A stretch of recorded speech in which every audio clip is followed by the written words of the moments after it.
Leslie thinks that this ability to decouple and engage in meta-representation is part of both our ability to engage in pretense and our ability to ascribe mental states to other people. So, given the physical symbol systems approach that Leslie is taking, he must describe how the symbols in the child's code get transformed to enable these processes. So, suppose that the child already has a language of thought that is the vehicle of her primary representations. Then, this code must be enriched with operations in order to mark, first, that a representation has been decoupled. Second, to mark who is pretending and what the pretense consists in. And third, how the pretense relates to reality. Leslie draws on natural language for some clues on how to notate decoupling.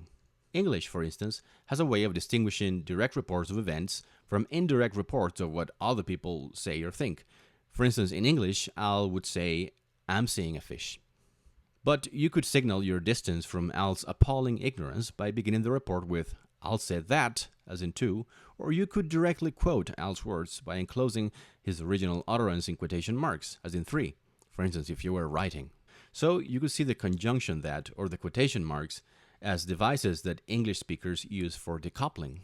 As I said before, Leslie takes a cue from natural language, and he proposes that there is a computational mechanism that takes primary representations, generates copies of them, and then tags them with something analogous to quotation marks, and thereby places the copy in a decoupled box, so to speak, in a quarantine box.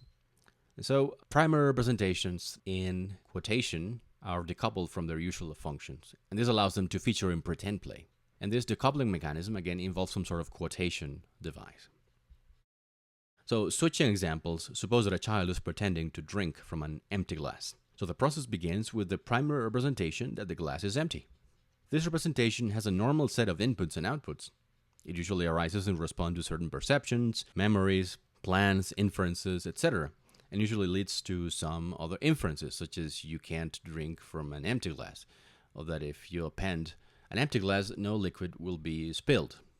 But once it is decoupled by the quotation mechanism, it is free from its usual inputs and outputs, and you can instead draw some other inferences, so those that are related to non-empty representations, such as that you can drink from X, or if you append X, the liquid will be spilled. So the end result is you can have representations such as this, that this empty glass, and this again is decoupled. You can add some primary representation or other representation that it contains water. And this banana, right, you holding a banana and then you decouple it, and then you could add all the primary representations that you have in your memory that say that the things that you can do with a phone, like talking, like holding it, like saying hello.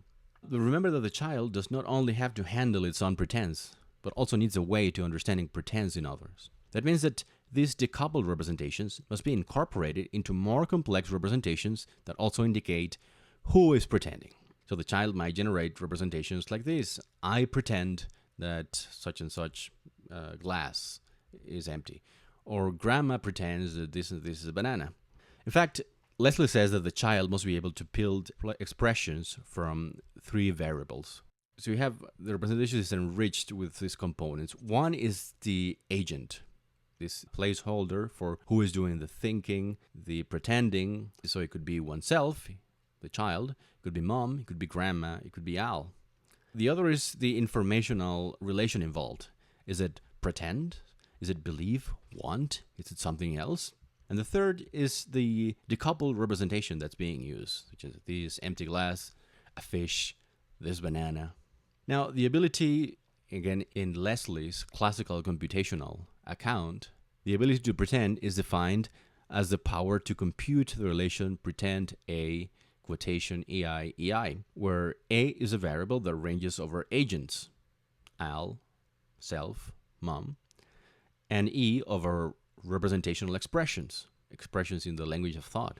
Specifically, quotation EI is a decoupled expression, and EI, no quotation, is a primary representation of the current perceived situation.